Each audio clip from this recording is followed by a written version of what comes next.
My name is Rotimi Tayo, and such a pleasure to be here this morning once again on the show. And we are streaming from Lagos, Nigeria to West Africa to Africa and the entire world. The Good Morning Education Show is always here Mondays to Sundays. On Mondays to Fridays, you can catch us 8 a.m. to 9 a.m. West African time. And on Saturday, 9 a.m. to 10 a.m. West African time. Sundays, we get to have the show Sunday evenings, 5 p.m. to 6 p.m. West African time. It's always a pleasure to host you. And we always say to all our tribe members, our guests, and friends that the Good Morning Education Show is one that you must not miss. We actually say it's always a great morning on the Good Morning Education Show. On this show, we have discussions within and around the world of education for practitioners, stakeholders, experts, educators, and whoever there's a wide range of such people. And today will not be an exception. We're going to be good. We're going to be having a great time as well today. And we will be starting with our usual practice, which is the headlines. We'll be having the headlines first and foremost, and then we'll go away from the headlines to talk about the conversation of the day. The Good Morning Education Show is one show you must tell everyone that you know to be a part of. It's going to be a great one today. And I'll just go on a short break to be right back to have the headlines. Please do not go anywhere. And before then, I'd like to say hello to Aramide Agbalaya. I hope I got the pronunciation right. Thank you for joining us on the show today. And we appreciate you joining us. And to all our tribe members, thank you for joining. Remember, on the show, we have experts and analysts who share their thoughts on the conversation of the day. And of course, they bring their expertise and their views, to make the conversation a more robust conversation and an exciting one. I'm going to go on a short break and we will be right.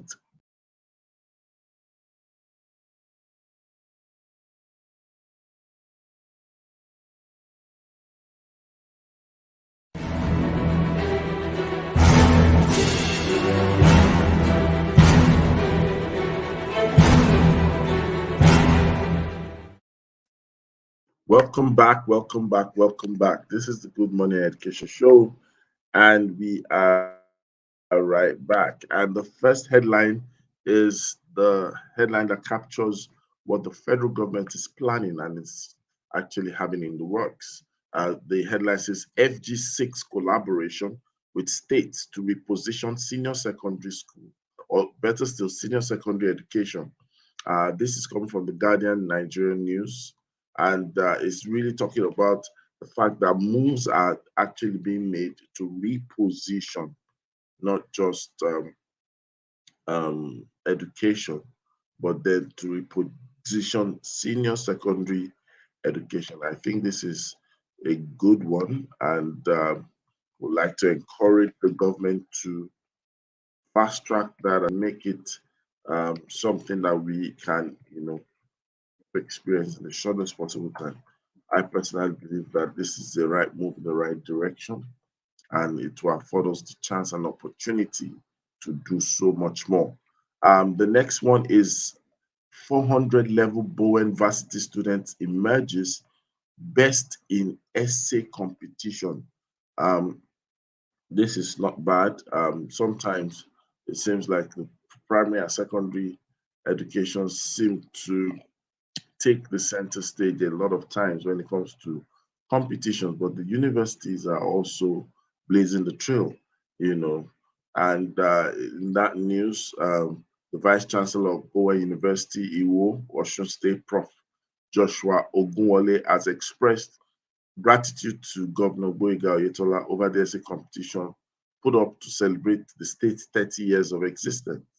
Ogunwole had an occasion to honor the winner, a 400 level medicine and surgery student of the institution, Victor Ayodeji Adeyemo, described the achievement as heartwarming, saying it was a welcome development um, for the institution. Adeyemo had emerged winner of the competition titled Unveiling the Security Architecture and Dominating Challenges in All Geopolitical Zones in or of Nigeria.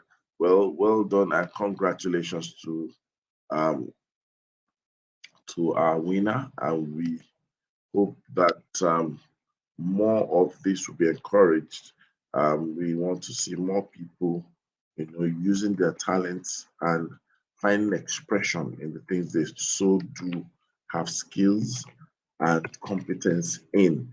We're going to take the next headline, and it's talking about tutoring. It says tutoring, best way to discover children's potential, says official.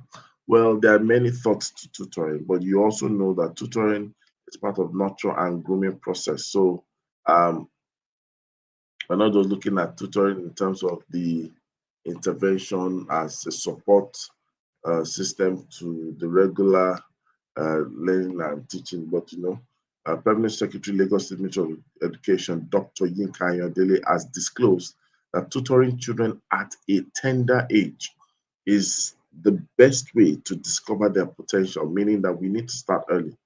And it says that parents and stakeholders in the sector must bring up children in a way that would enable them discover their career potentials.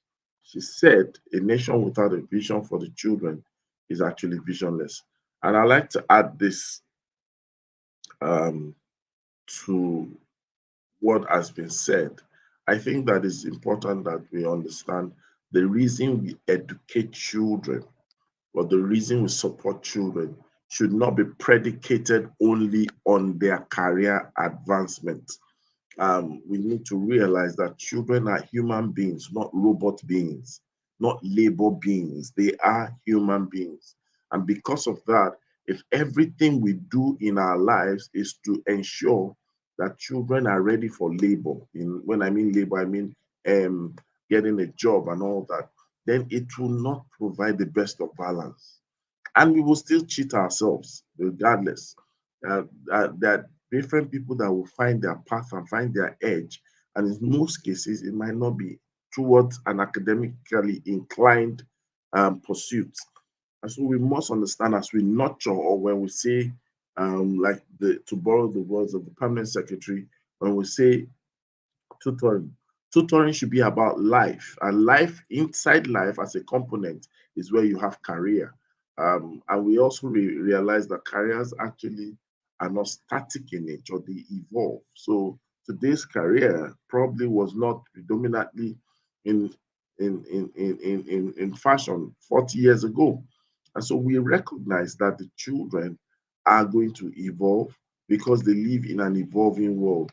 So I think that the clamor and the way we hammer on some of these things, we need to deconstruct them in a way that people have a balanced perspective, because we will be putting the children under pressure if all that they would prepare themselves for is career. So what happens to their entire life? Okay, moving on to the next headline. Actress keeps faith with Chrisland School despite bullying allegations. I'm sure most people um, were aware of some news making the rounds sometime, was it last week? Well, in recent times, we've heard of the Mercy Johnson Okoje's conversation, or better still, the allegation and the rumors, or better still, the news that was trending around her. And she's disclosed that she will not be withdrawing her daughter from Chrisland School. And this is coming according to Atinuke Akinola of SOPR. The actress disclosed that at the Chrisland School VGC branch, after discussions with the management and select members of the school advisory board over the bullying of her daughter, which she earlier alleged and posted in her Instagram on her Instagram handle. Um, Speaking about the incident, Mercy Johnson said Purity, her daughter, had an encounter with the teacher who seemingly inflexible and got her off balance. We have been able to have a frank and deep conversation with Christian authorities, and we have come to a meaningful, positive resolution. It is our choice to move forward together as crucial partners with valuable, immeasurable roles to play in the development of our children. Well, there you have it. I'm sure some people won't be happy with this development, because it seems sometimes that we love hate more than peace. Indirectly, some people want war to continue to happen. Well, I believe that that's what conflict management or resolution is all about. Um, we believe also that it will be good that it's not just a PR conversation. We want a scenario where the school can also make their own statement. So let's get to look at another headline. NGO gives indigent pupils scholarship to reduce out of school children. And I think this is something noteworthy. A round of applause to the NGO involved. We need to recognize that education requires funding, especially for the recipient. To get the best, to get it consistently, to get it appropriately, there has to be funding. And when NGOs, when organization enterprises rise up to this challenge, you might easily say, well, this is not meant to be their responsibility. It is meant to be government's responsibility. But government alone cannot bear the burden of education if we are going to be sincere. And as government tries their best, and as government is expected to improve on their best, we also should take our time to do what we can. And if each one will reach one, and if each one will bless one and give to one, I think that the burden becomes lighter. Another headline says Afghanistan Taliban promise progress on girls schooling soon. We know that Taliban has made a lot of news in different ways. We are hearing we're hearing about their disposition, especially with regards to the schooling of girls, being able to address and give a message of hope that it will not be a total ban. Hopefully, very soon we'll witness a promising development and a change in the right direction. Let's take two more headlines and then I have the conversation of the day. Please remember, today I'll just be sharing from my heart, and also hopefully one or two analysts to join us, and then we'll also have a conversation of the day. And sometimes it's just good to have a poser where you reach out to people and just get them to think. It might not necessarily require that every time you teach. You know, that's what I feel. And we will try our possible best to do that. Okay. So I think that we're going to start with the egg.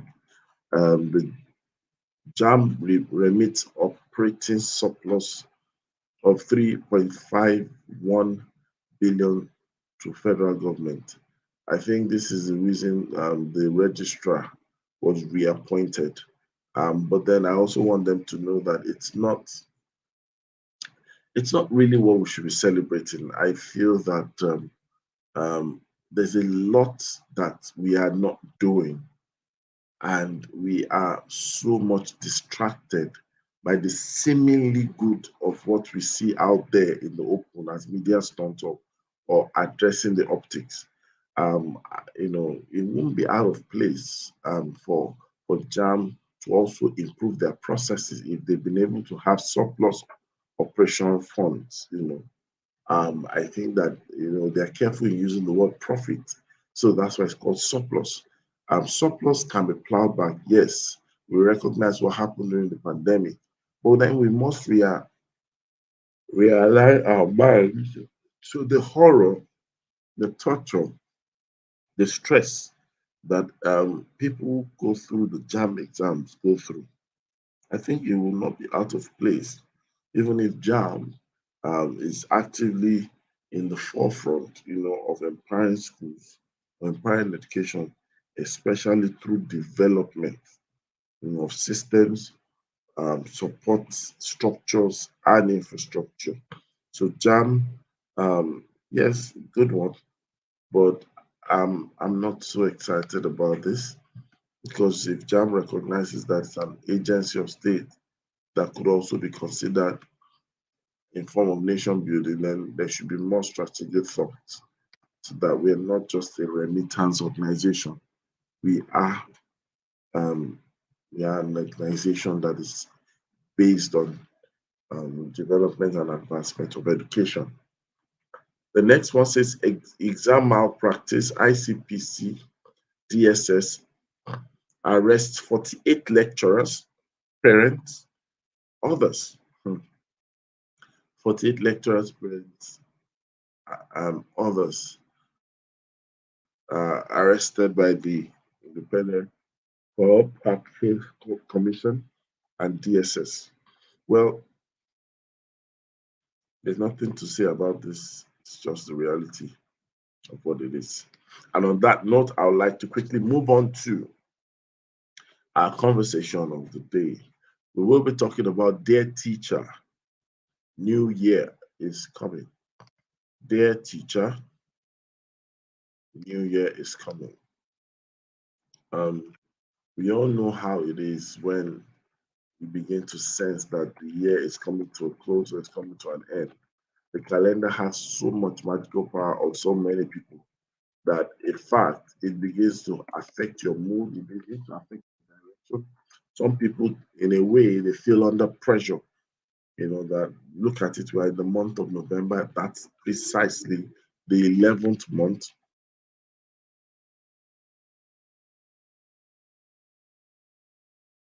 11th month.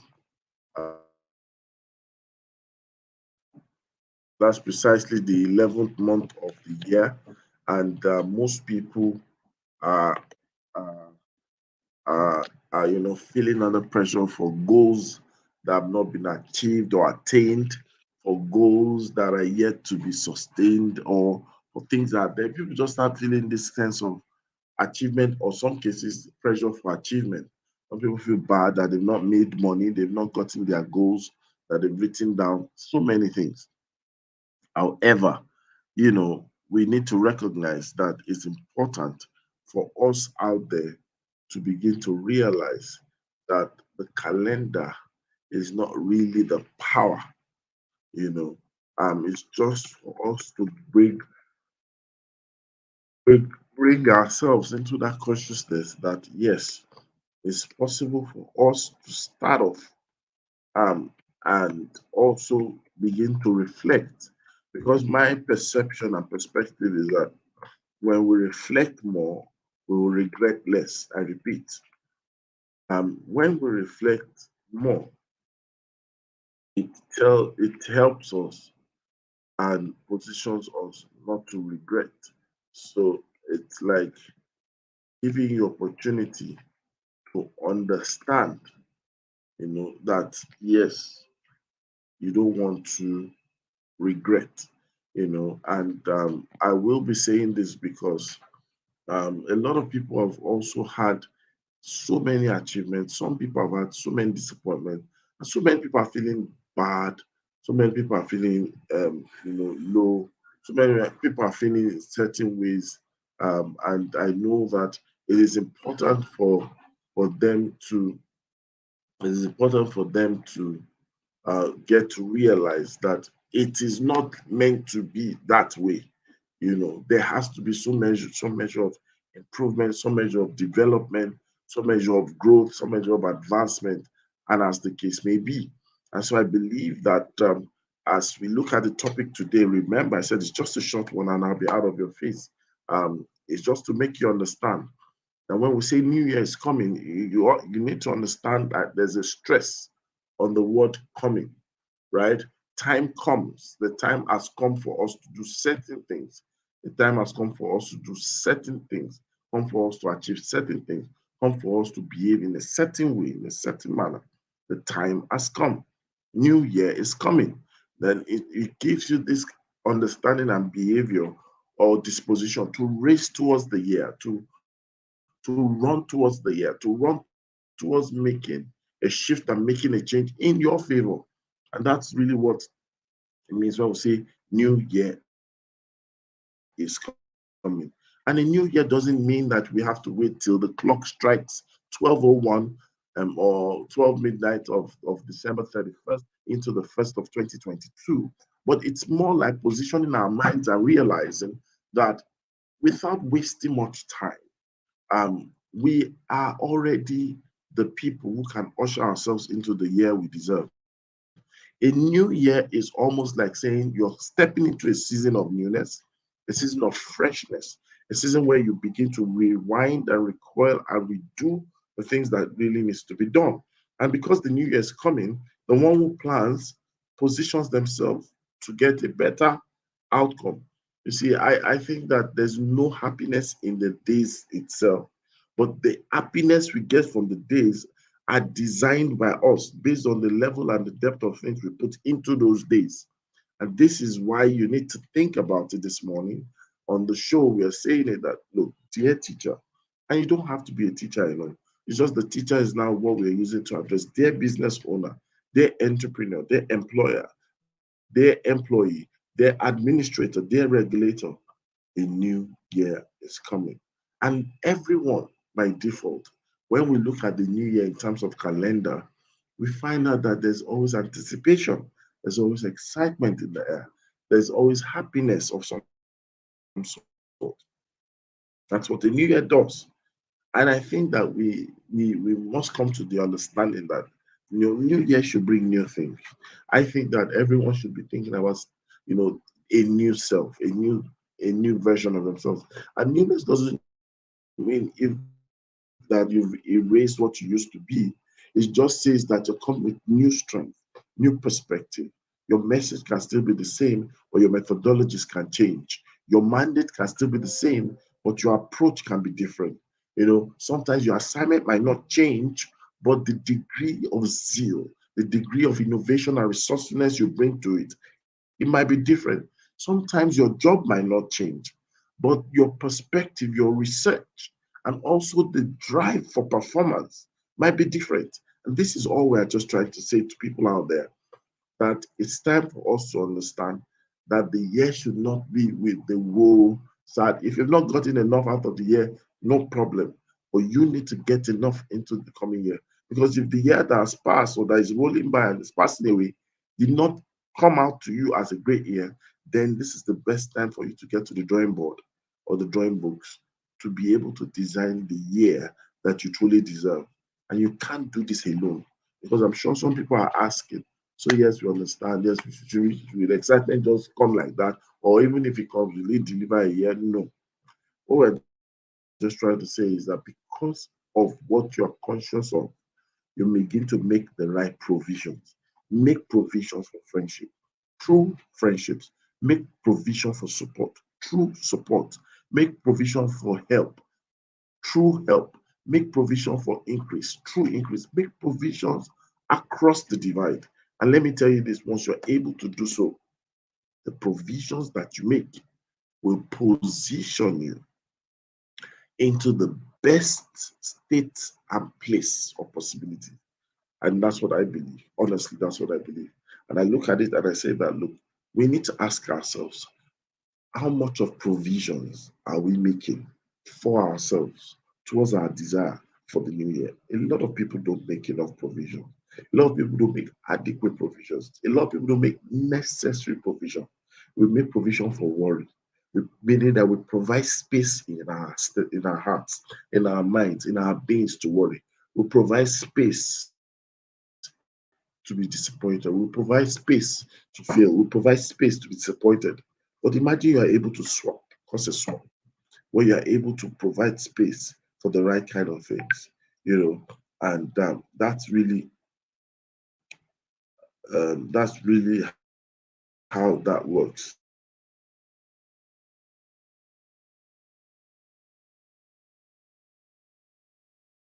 And that's for me, a major thing. So that's for me what we need to look at. I know that there are so many things that we could talk about on the topic and the conversation.